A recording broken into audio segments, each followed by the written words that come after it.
Good morning, everybody. Welcome to the webinar. Today is your CMS update, going over the final rule, the big beautiful bill, how it impacts the ACA, and more. And I'm Jeff Beglin, your genial host, along with Brad Petrella from Good morning, Cornerstone. everyone. Good morning. Housekeeping. If you have a question, you'll put it in the question box. You'll see that in the upper right-hand corner of your dashboard. And we'll get to those questions at the very end of the presentation. And I do want to point out there is an attachment I want you guys to access. It's also up there on the dashboard. It's got a little paperclip. It's like a income statement. I'll get to that later, but that's a material that goes with you. Okay, I want to put the spotlight on my friend and colleague Carla Winfrey now. There's her email address.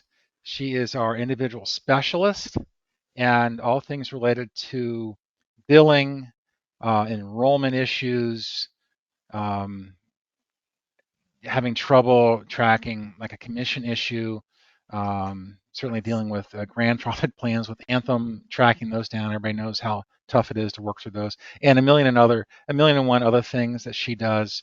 Reach out to her. She handles the delinquency reports and things like that. She does a fantastic job. But that's her email, individual@crnstone.com. You know, if I'm out and if we're out, you can reach her and, um, you know, she'll keep the ball moving. So, um, welcome. So we're going to talk just briefly about dates and then I'll dive into the law. So for 2026, open enrollment is going to run from November 1st through January 15th. Okay, just like it did last year. But there's been new rules, and we're going to get to some of these in a minute, but fundamentally, the number one thing is going to change open enrollment starting in 2027 from November 1st just to December 15th. So we're back to the 6-week open enrollment starting in about a year. Okay, so everybody's been asking me this. When will the FFM certification or recertification go live? You know, it's in the dark mode right now.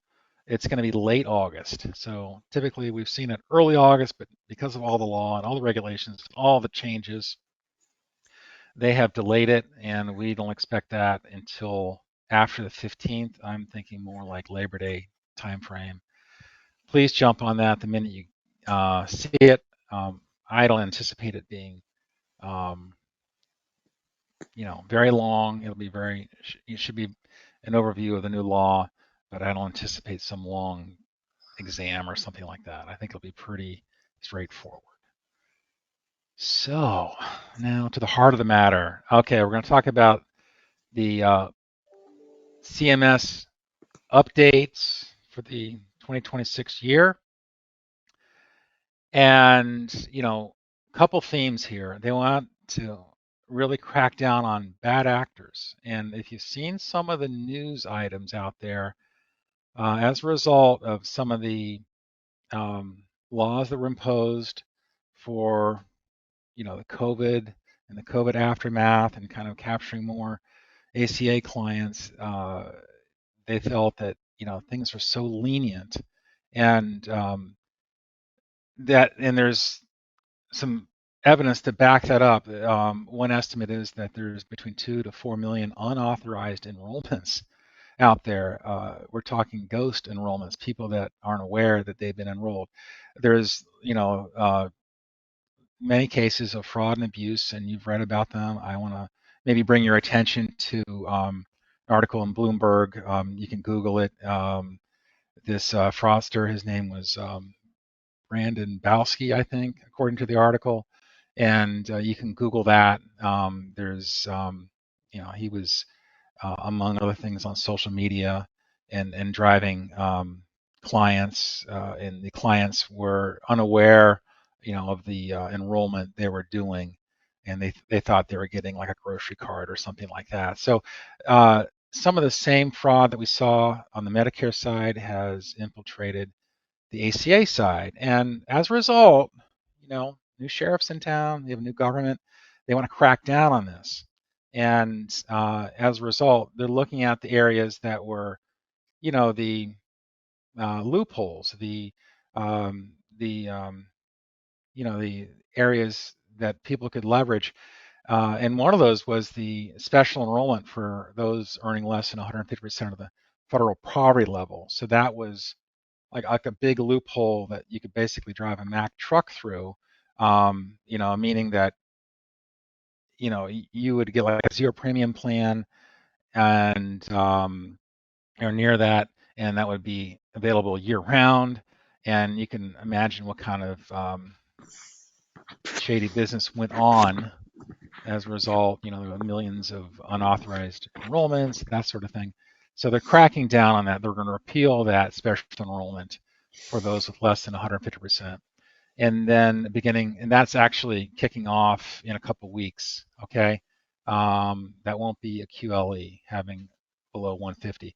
The other area of focus is trying to capture, um, really more premium and kind of phasing out some of the enhanced tax credits that were really supposed to be temporary, just for COVID. So these are the COVID era um, enhanced subsidies, and they're just phasing these out. But it's now coming to this administration to do that legwork, and so they are going to phase the tax credit out for those above the 400% of the federal poverty level. That's the big one, and it's probably going to see the one we see the most of.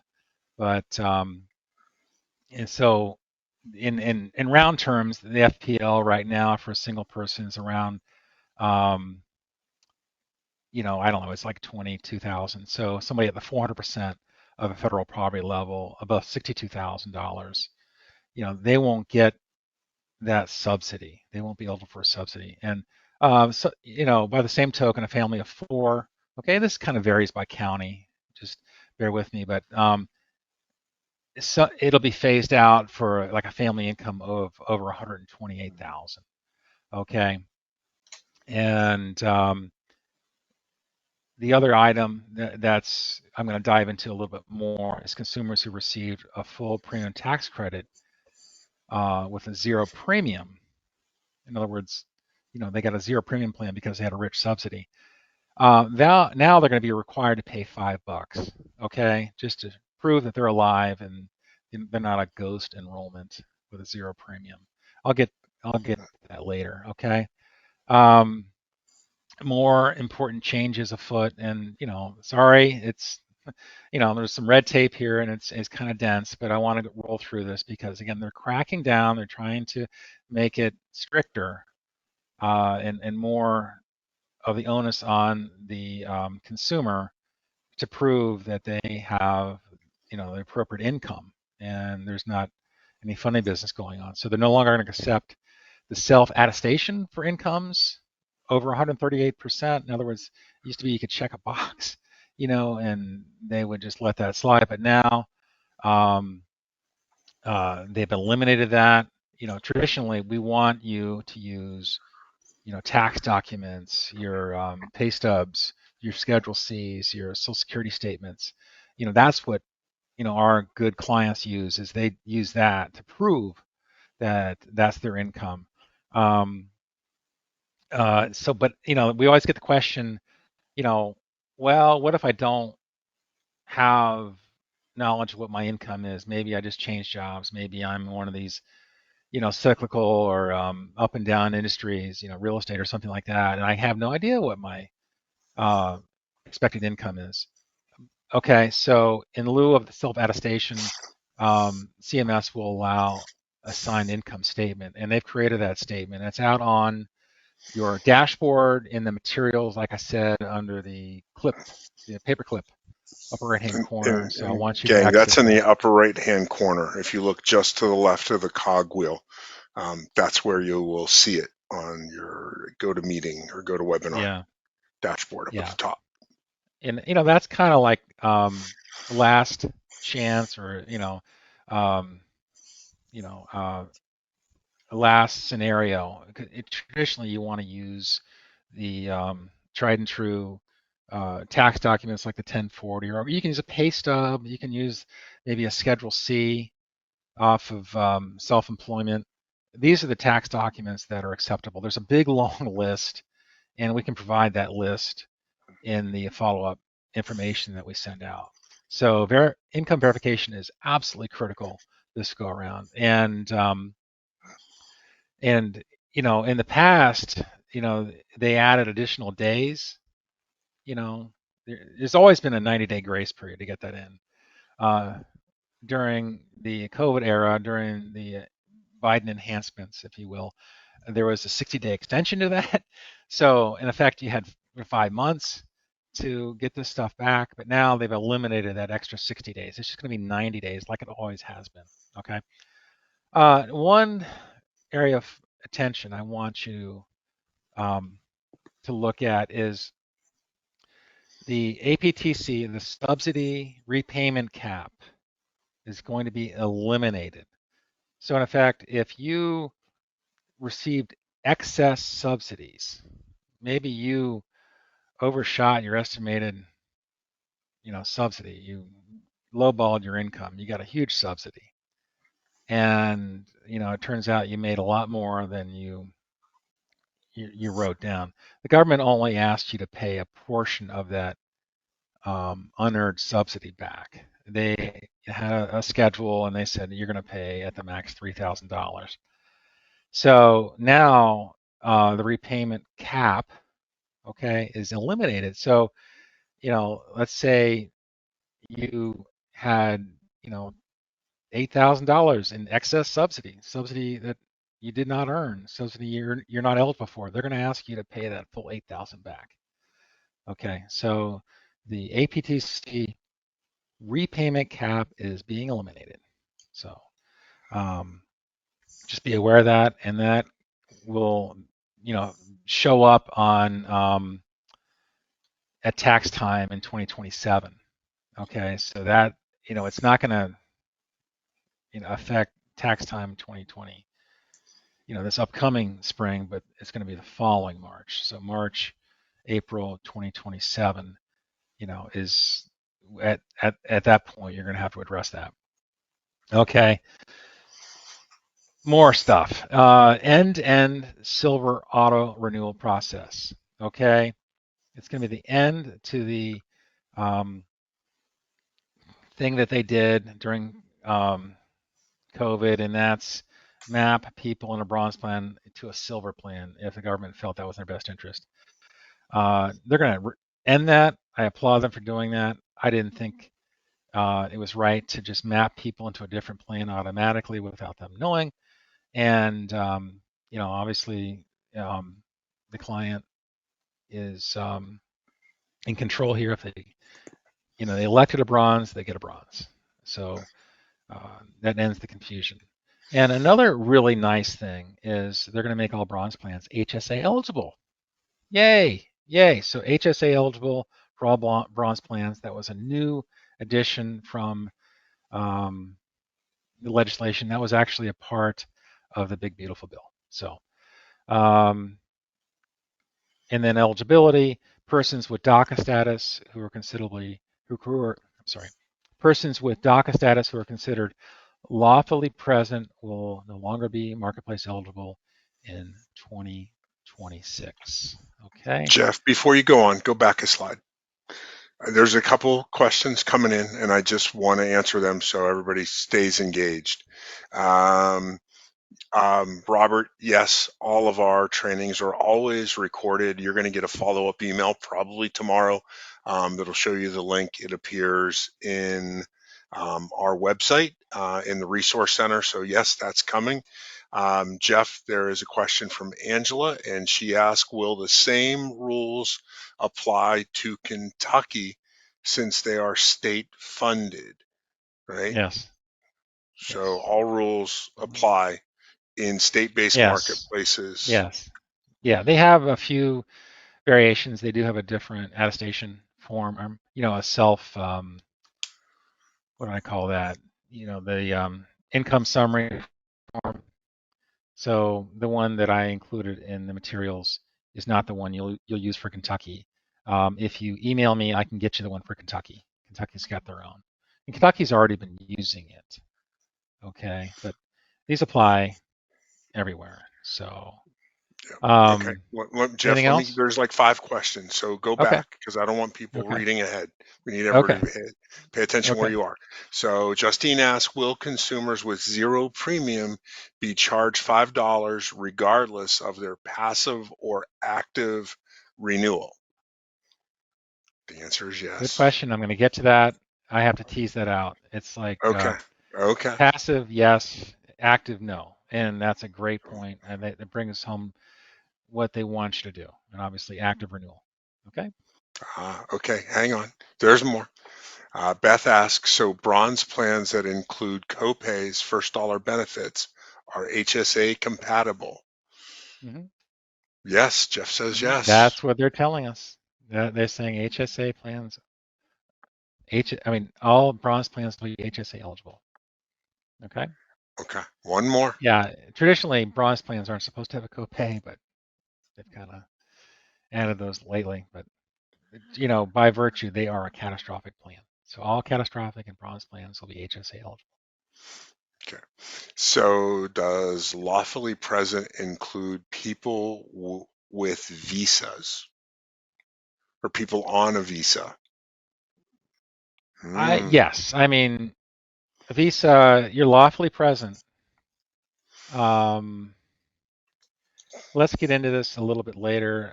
There's a lot of complexity to that specific issue. Okay. Um,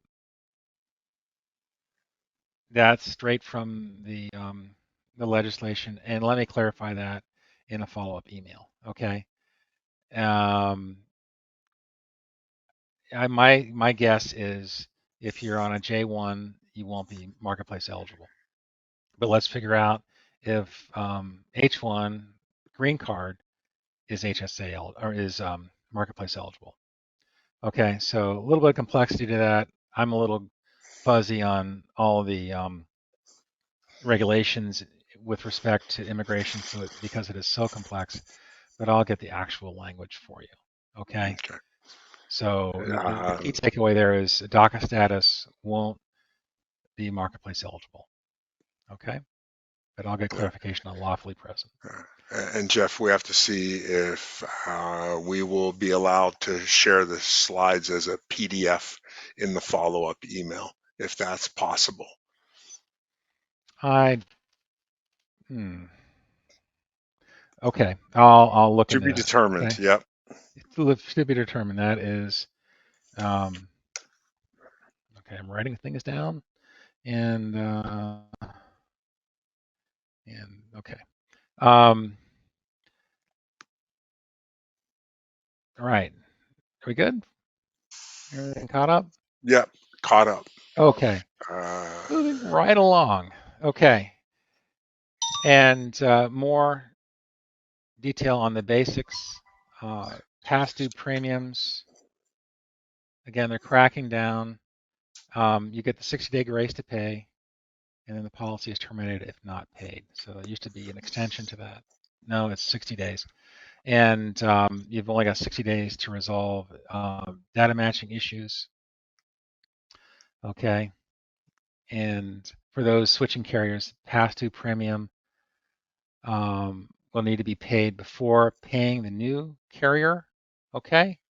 So that's kind of what it was 7 years ago. Okay. So if you hadn't paid, you know, the last 3 months, typically they just have a 3 month look back.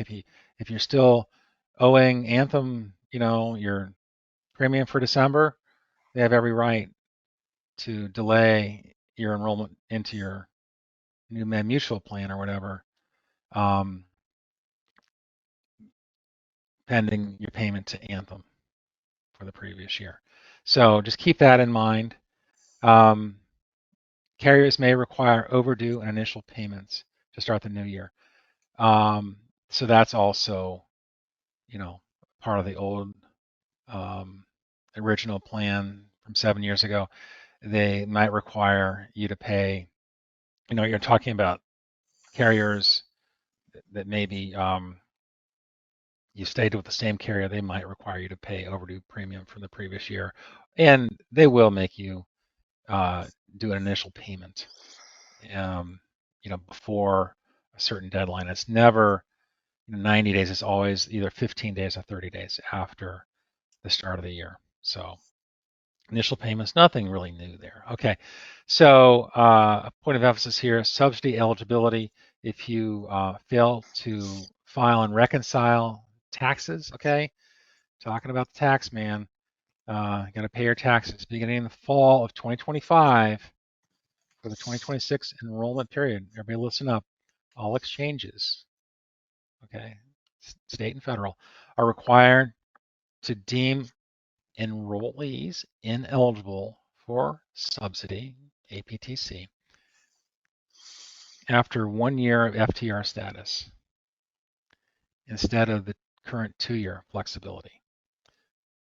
So if you didn't file your taxes for 2024, be sure you get those filed. That could jeopardize your 2026 enrollment.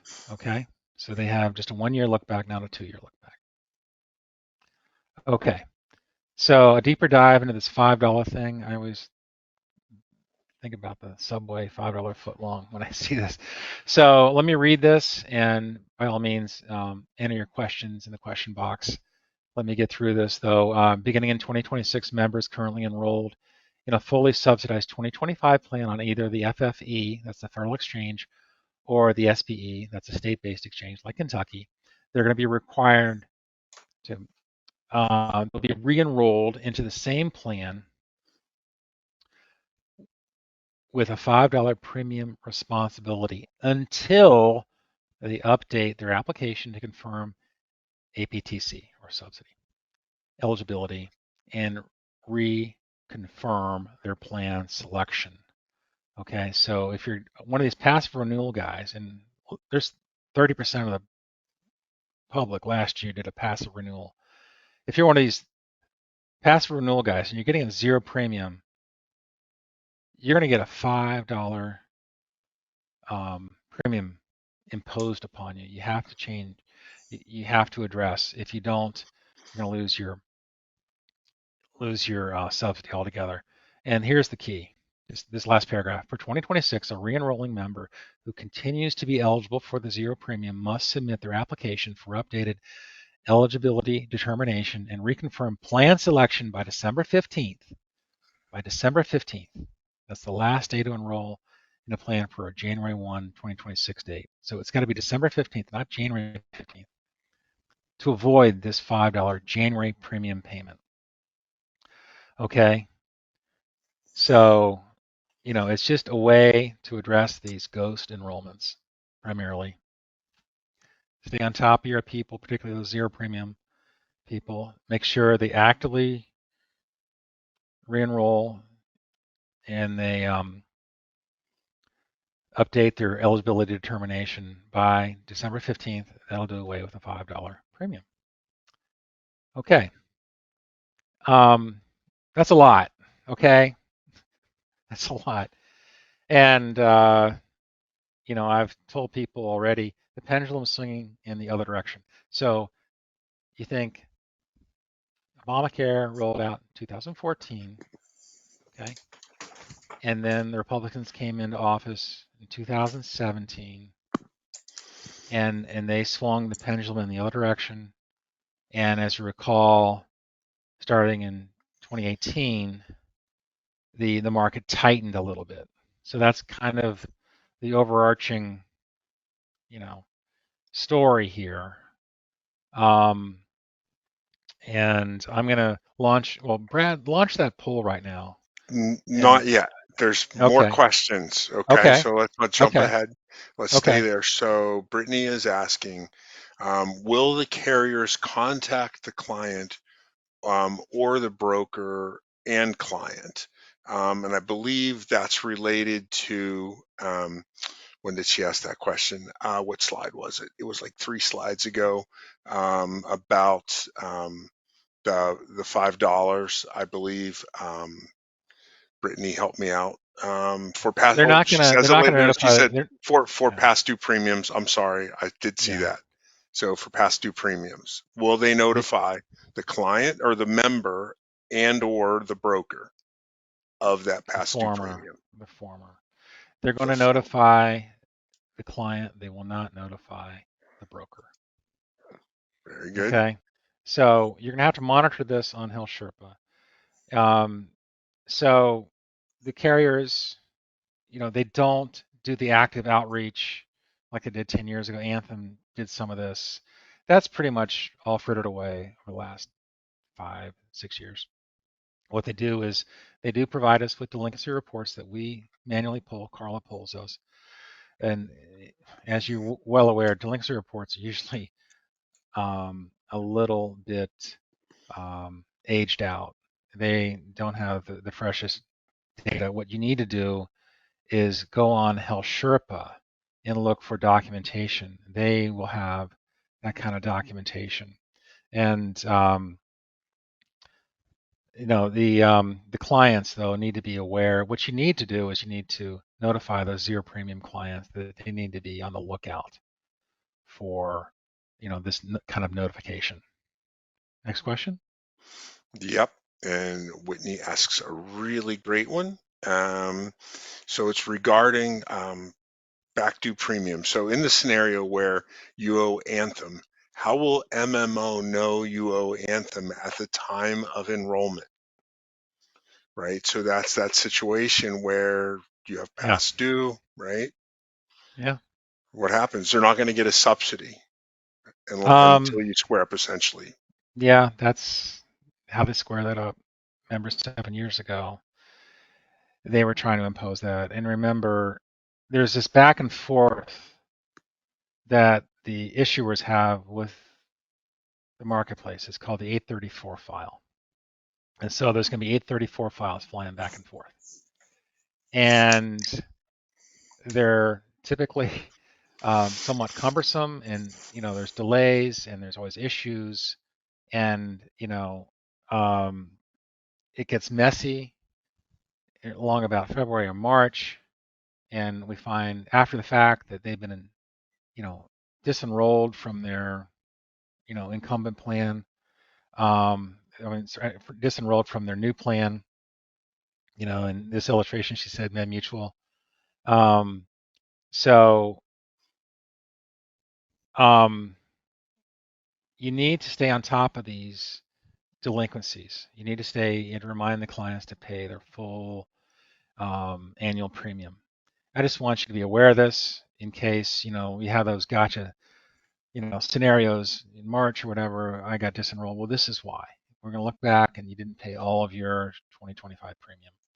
So we have very similar scenarios, along about 2018, 2019. I didn't see a ton of it, but there was enough of it. And when you square up the premium, past due premium, then you should be able to get re-enrolled. Okay, one more biggie for you, Jeff. The professor. This is like ask the professor session.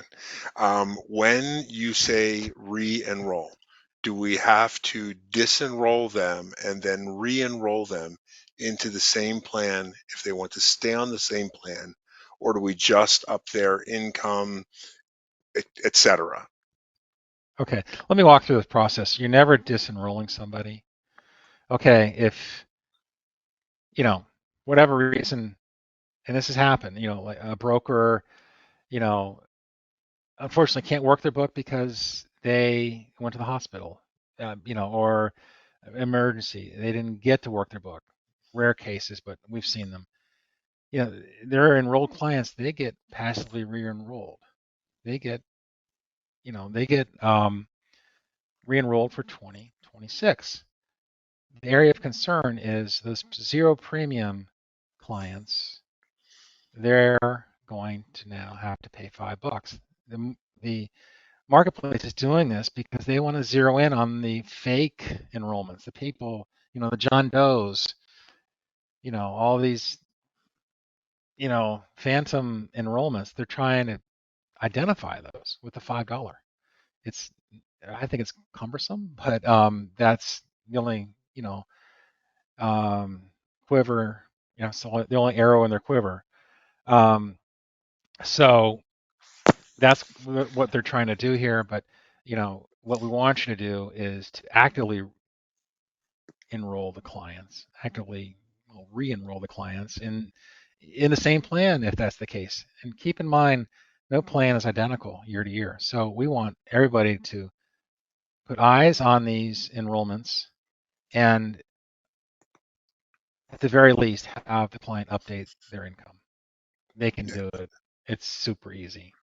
So if you think about it from the perspective, if somebody who's used to paying zero, they're going to notice an extra $5 coming out of their checking account every month, right? So it's Hmm. like that reminder to them that, hey, what's going on? They will notice, right? If they didn't catch it, if they did nothing, they're now going to notice just by that $5 assessment, which goes away once Hmm. they update all of their income. They verify all of that.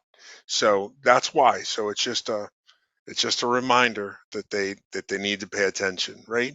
And it's also, think about it, skin in the game. When everything's free, does it have value? I think not, right? So it also helps with that. So there's a couple more questions coming in. Michelle asked Okay. a great one because, and it's regarding all the enhanced direct enrollment platforms like Health Sherpa.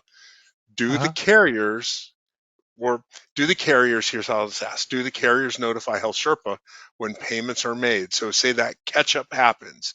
How will Health Sherpa or any of the other platforms see that in their system, right? So is that coming from healthcare.gov? How do they know So that that's there's a that true up is has a big happened? ask. That's been the holy grail with Health Sherpa, having real-time data with the carriers. Um, so don't rely on Health Sherpa for any you know, update, any kind of acknowledgement that they've paid the premium. Use the carrier websites.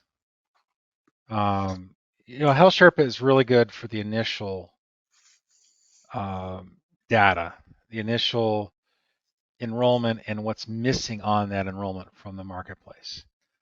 Once the marketplace hands it off to the carrier,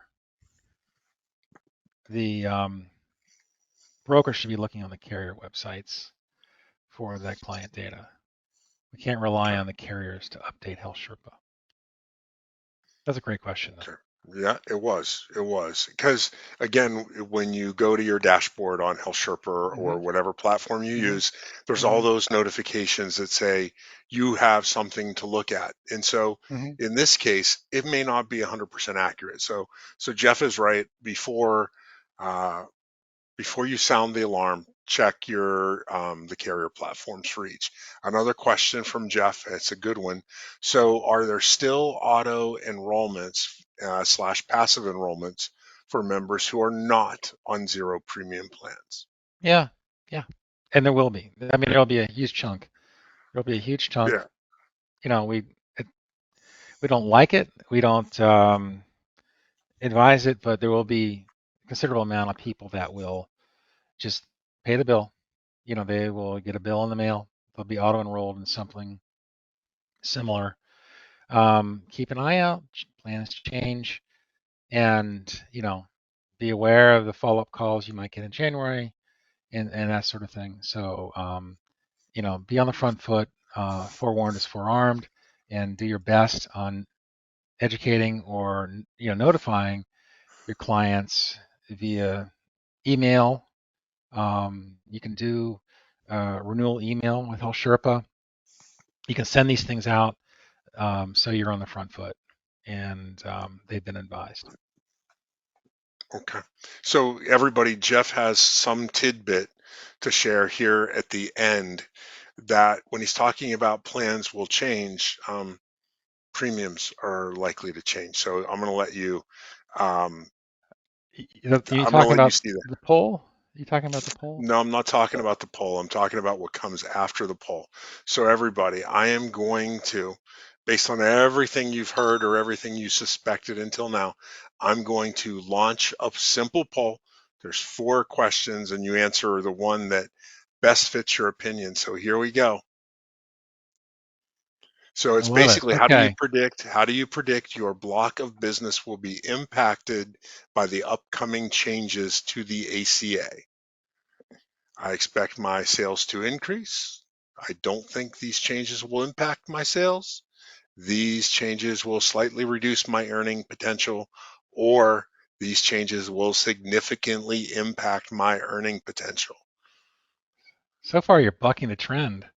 I know I'm this is not what we gobsmacked. I'm expected. gobsmacked. I'm gobsmacked. All Huh. right. Well, So 65% of people, 67% of people voted. let's see if we can get Okay. up to 80 It's or maybe. shifting a little. Yeah. What do I went down? Okay, 72%. Come Wow. on, the other It's 27% like of the you. classic bell curve here. Yeah.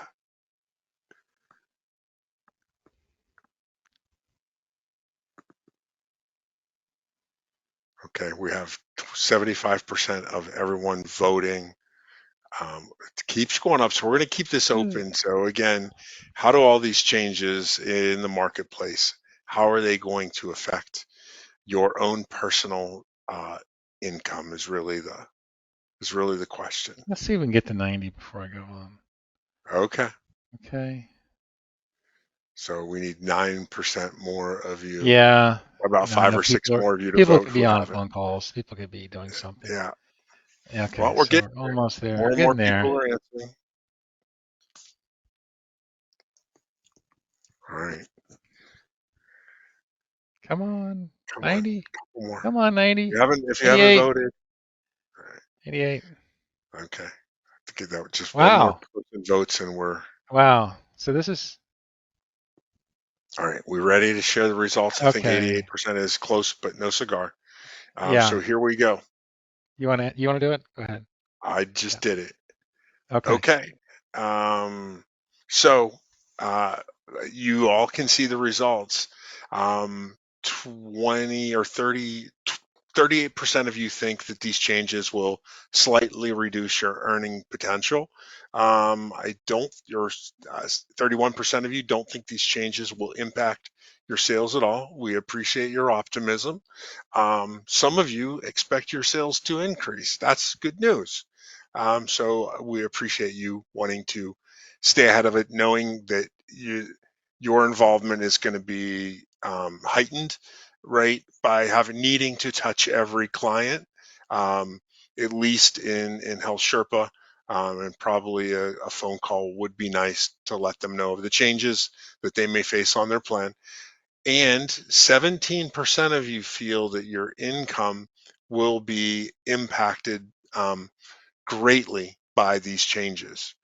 So Jeff and I expected Yeah. the question number 4 to be a Yeah. resounding massive percentage, Yeah. but that's not the case. So Yeah. your optimism is great, and that's because Yeah. of the work that you do Yeah. um, to Yeah. stay in touch with your clients. So that's actually good news, better than we expected.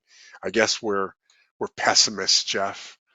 And we listen Um, to the national marketplace too much. I think it's interesting, but more I think about it, Ohio might not be as negatively impacted by all this. Okay, let's get down to okay. what they're saying, what Now, the maybe this will pundits, the change. know-it-alls, you know, this is from Kaiser, okay, and the healthtrackersystem.org. Um, this is a quote from them, and they expect insurers that offer ACA plans are planning an average premium increase of 15% for 2026. That's just kind of the number they throw out there. And this definitely will be the largest increase in 7 years. Okay, let's do the math. That's like 2018 when we saw a big spike. And and that was from a analysis that Kaiser, that's KFF, Kaiser Family Foundation. They are, a big insurer in California. They're also a nonprofit think tank. They're kind of like the I don't want to call them the brains behind the ACA, but they kind of do a lot of the studies and a lot of the wonky kind of analysis. You guys are familiar with them, I'm Yeah, sure. separate entity though. They are Hmm. two different entities They're not the, between the they're not, health plan. They're not the same. yeah. Um, Let's talk about the scenarios, and this is KFF doing this, and you can hang your hat on it. Um, it's legit. According to KFF, most ACA insurers, and again, this is nationwide, are proposing premium increases of 10% to 20% for 2026. More than a quarter of the insurers are proposing premium increases of 20% or more. Again, 25% of the insurance carriers out there are proposing premium increases of 25% or more. I hope none of those are in Ohio. We're a pretty competitive state. We're a pretty solid state. So my guess is maybe only a handful of the carriers are going to send over those whopper increases. But we'll keep an eye on those. Now they have the ability to refile their rates all the way until the end of August. So keep an eye out for that. So you know. Now here's the key ingredient. This is probably the biggest takeaway about all these premium increases. Uh, So what people actually end up paying out of pocket could vary tremendously, particularly those people at the 400% and above. I call these the cliff dwellers. Okay, so you making decent middle class income, but you're at that threshold, where you won't get a subsidy. So during the Biden administration, they gave people in that area, a little bit of help. They proposed a rule that said no one will pay more than 8.5% of their income to insurance premium. Okay, but Trump is doing away with that. So there's where we will see the biggest increases, and I got a slide showing that in a minute. So scenario here: a family of three earning 110,000 enrolled in a silver ACA plan, which usually comes with moderate monthly premiums. Could see their uh, premium jump from 779 to 1446. Okay, that's a whopper. Okay, and then I've got more illustrations about this in the coming slides, but so that's kind of an area of focus, and that's what you want to identify in your book of business, and help them out, help them. Ask them, what is your income going to be for next year? Let's make sure we're dead accurate. Keeping in mind that the government wants hard and fast data too. They want good, solid data from the client too, but we want to make sure they're below that cliff if possible. Okay, so here's the chart that was provided, and this breaks it out by the different income tax income levels. The 138%, that's the start of Obamacare subsidies. Their Biden era subsidy went away, so those people can expect to pay about 2.1% of their income. And you see how this flows through the entire um, bracket, entire income brackets. As you go higher, this group here, the 250 to 300%, whereas they were paying between 4% and 6%, um, as in premium as a percentage of income, they're now going to pay about 10%. Okay, that's what the subsidy is going to do. They're going to make them pay about 10% of their premium, 10% of their income towards premium. Okay, and then lastly, here is the 400% cliff that we talked about. As I mentioned earlier, the rule was these people, and that's 400 above, all the way, indefinite. No one was required to pay more than 8.5% of their income towards premium. Now that's unlimited, so you could see, some big whopper premiums for that. And again, just the emphasis was people at zero premium or at the 400% cliff will face the biggest increases. Someone paying zero now has to pay 2% um, of their income. That could be a lot of money for that person. That might be a couple $100. And the cliff that I mentioned earlier. And the big takeaway from me is actively renew these clients, use Health Sherpa to calculate these changes, use Health Sherpa to quote new plans.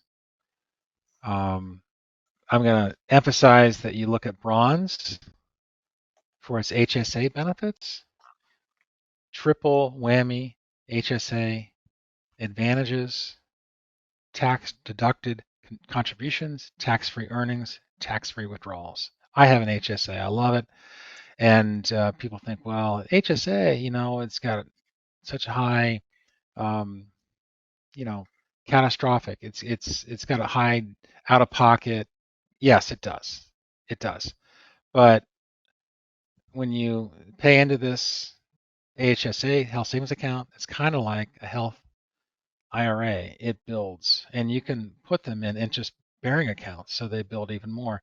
And I emphasize the fact that every ACA plan has the 10 essential health benefits, including the preventative care, which is essential for everybody doing their routine checks, not just your annual physical, but your cancer, your heart disease, all these routine checks that are a part of the preventative benefits, so crucial.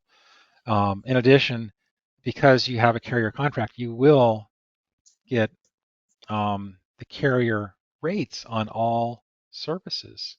Okay, so there's a benefit, even with a high deductible plan, of being with a carrier because of their specific contract discounts that they get. So kind of inside baseball there, but um, and the government, Dr. Oz, in fact, you know, they're going to be promoting ICRA more now than ever, and that's a different topic altogether.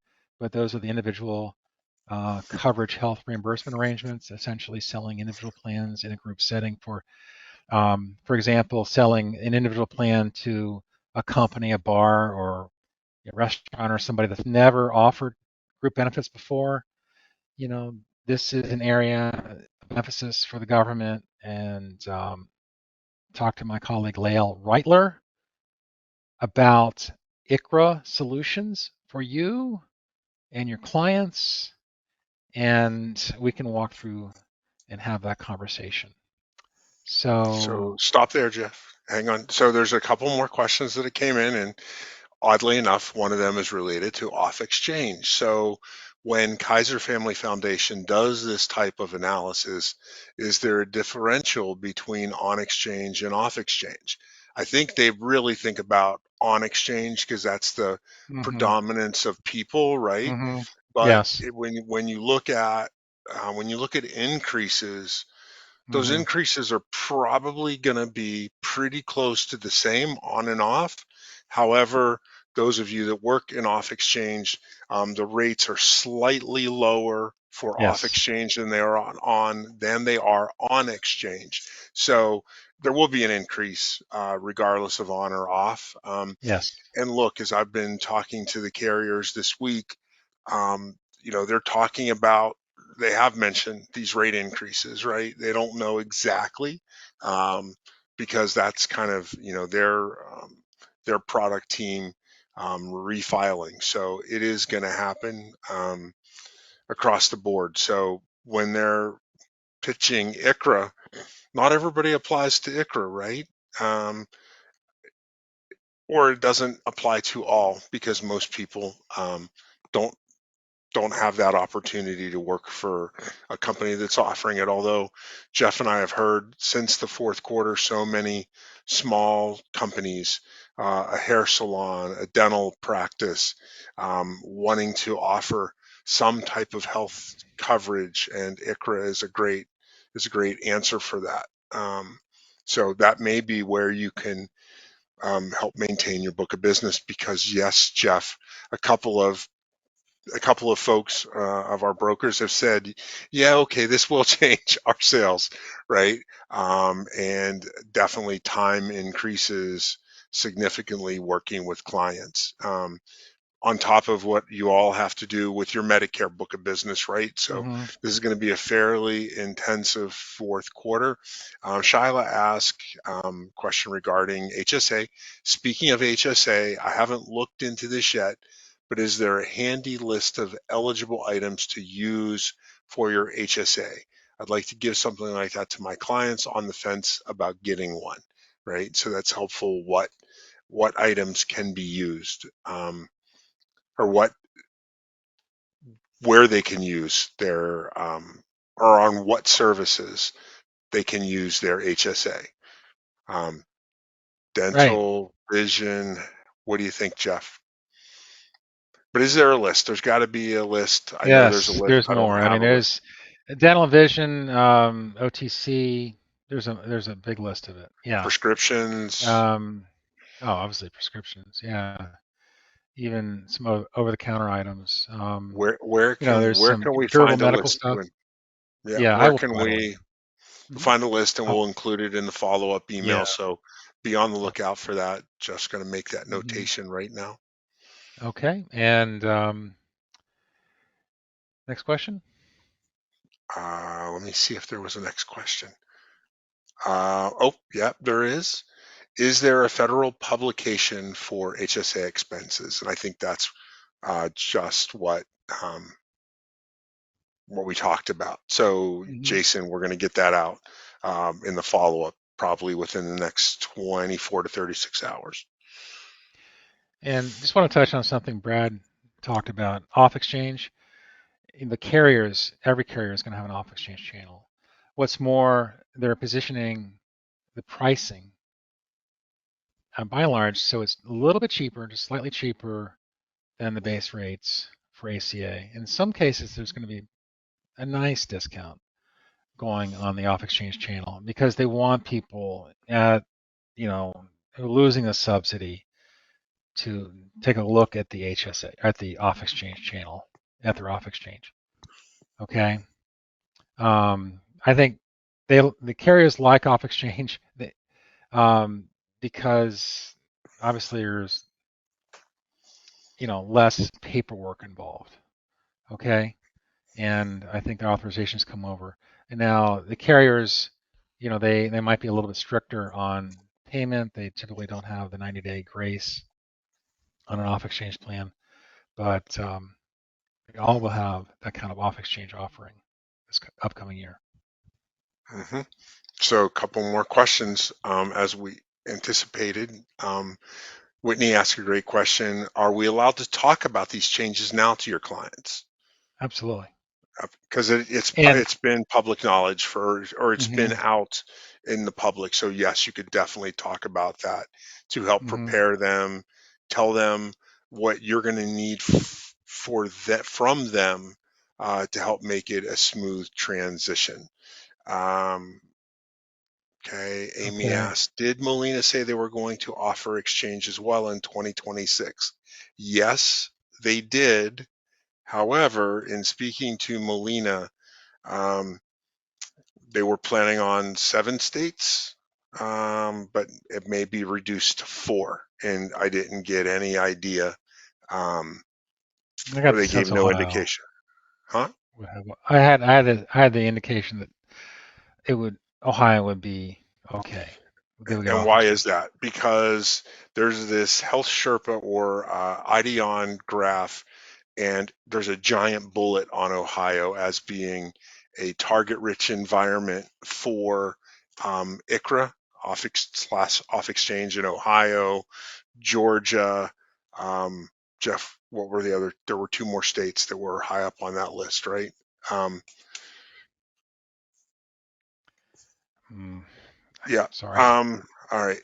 Um, uh, Jeff says, I think the rate difference for some carriers, um, silver versus bronze, was what?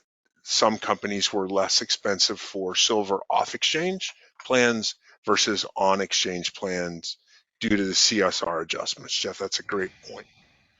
So That's a great. great point. And again, CSRs, they had enhanced CSRs during Biden.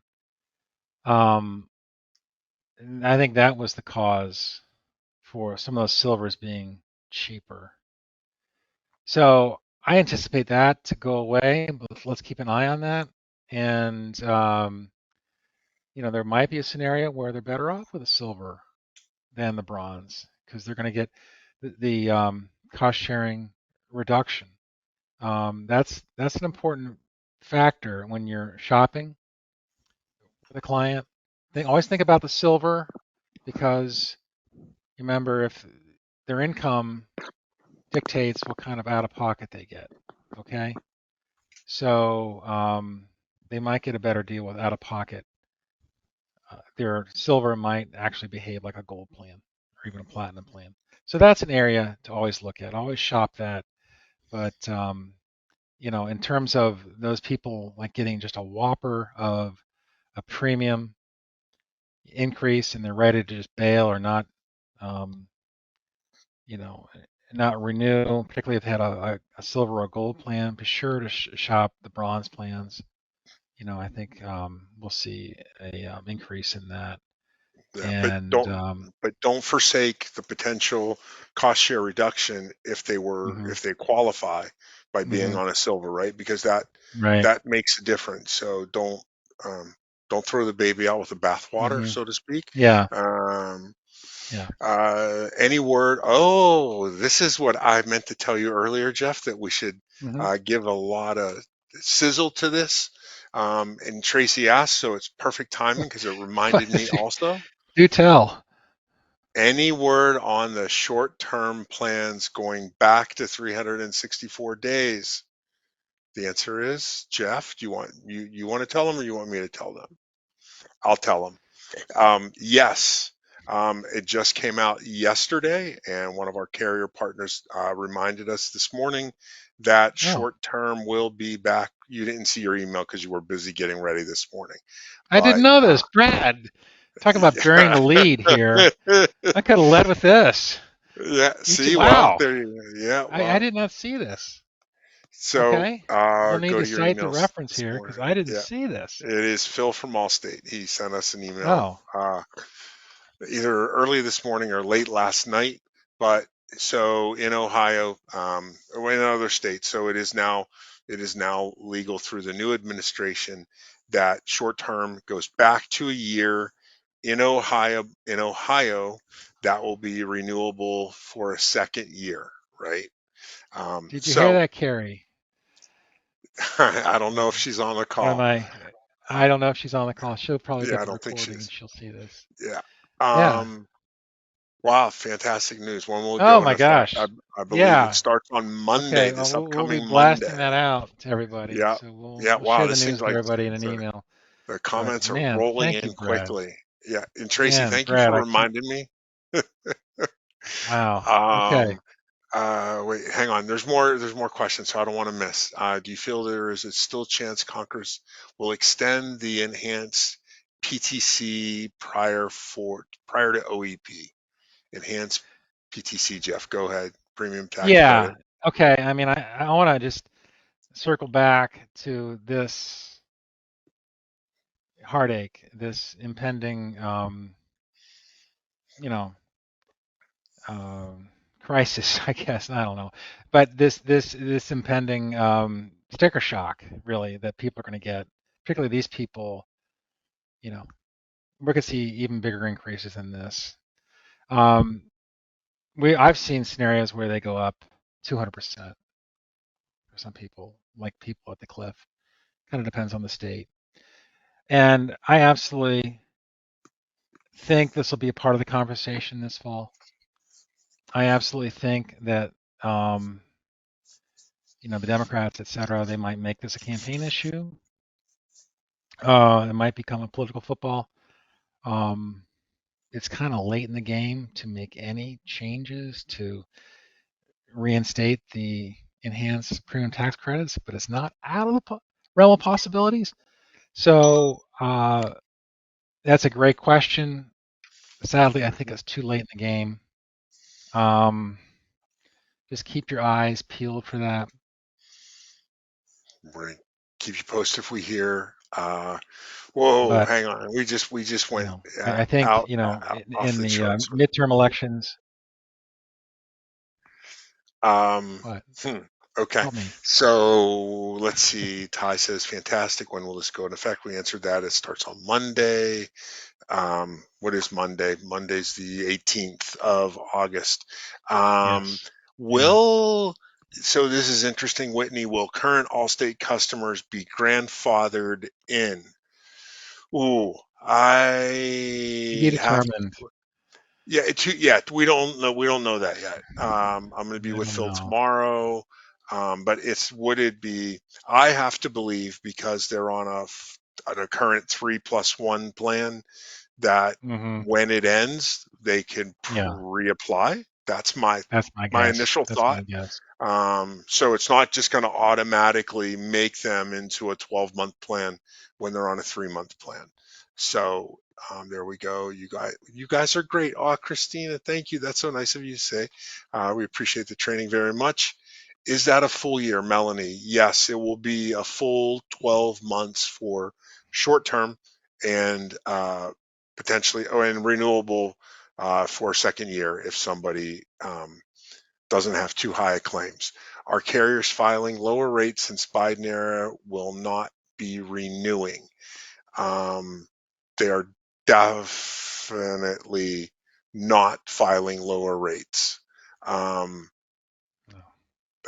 Everything's going up, George. Definitely. I mean, that was in an Yes. earlier slide. Michelle, thank And you. if I Yes, might it is. add to that, I know we're running out of time, but the concern is if they make this hard for young people to hold insurance, it's going to adversely affect the insurance carriers with respect that the only people on the insurance plans are going to be the ones that have to have it who are sick. So they're going to try to build that into the premiums. We got a few more minutes. You guys want to hang around a So little bit? that's yeah. So that's actually why the carriers are anticipating raising their premiums because Mm-hmm. they're anticipating all the healthy young people Mm-hmm. leaving and just being left for what the marketplace was created for. Those who were formerly uninsurable back in, prior to 2013. Mm-hmm. So unfortunately, those people are gonna have to stick it out and sort of bite the bullet. I hate to use these expressions, but they're gonna have to pay the additional premium, right? Losing some amount of subsidy and the premium increasing. So yeah, Jennifer, yes. So it's effective Monday, but today's what? Wednesday. We need to find out how quickly the carriers, so UH1, we have Allstate, we have, if they're like primed and ready on their enrollment platforms to be able to do this. I would I hope don't so, know. I but don't know. yeah, we don't know. So yeah, it's supposed to be Monday, but we're gonna need to find out if they're ready. I mean, maybe it's for the carriers because the enrollment's done on their platform that they're going to be able to flip that switch in these next 4 days. Um, I got it, guys. We don't know yet. We just got the announcement Yeah, this morning. So will this include MMO short term as well? we don't It's we for don't market everybody, med right? mutual. We don't market We med mutual. Yeah, we don't. So But so the rule I'm applies to not all gonna I'm carriers not gonna like expanding. promote med mutual. So But will this mean that right. Anthem's going to get back into the short-term game? That's another question, right? I don't Because know. when it went to 3 months, they got out. I don't know. So maybe they will. So I will a say this: lot I don't anticipate the carriers to move as quickly as Allstate did, but that's my own take on things. They act quicker. They're nimble. more of a jackrabbit. So, Jeff, that's not always a good connotation. Um, well, you know what I um, meant by that. Yeah, yeah, they're more nimble. they're more So nimble. Okay, yeah. here's I'm going to read you the email that I woke up to this morning. Hi guys, hot off the presses. We will offer the previous policy term lengths this coming Monday. So exactly back to the way it was before the 4 month that kicked off last fall. Short term back to the 1 year and a potential renewal for a second year. So Allstate is saying they're going to be ready on Monday. Will other carriers? Yeah, I don't know. We haven't heard from them yet as I look at my emails. With that, I think we should wrap things up. Yeah, I don't see any new questions, and we're not going to be able to answer most of the questions that are coming in yet. Yeah, I think everybody's off the call now. Okay. All right. So Yeah, everybody's starting to leave, so it's a we'll good time to conclude the say presentation. say goodbye. Goodbye, everybody. Bye, everybody. Have a great rest of the week, and we will try to keep you informed via email blasts. You're welcome, Melanie. Thank you for saying. Thank you all. Appreciate you joining us. Take care. Have a great rest of the week, and stay tuned for more info.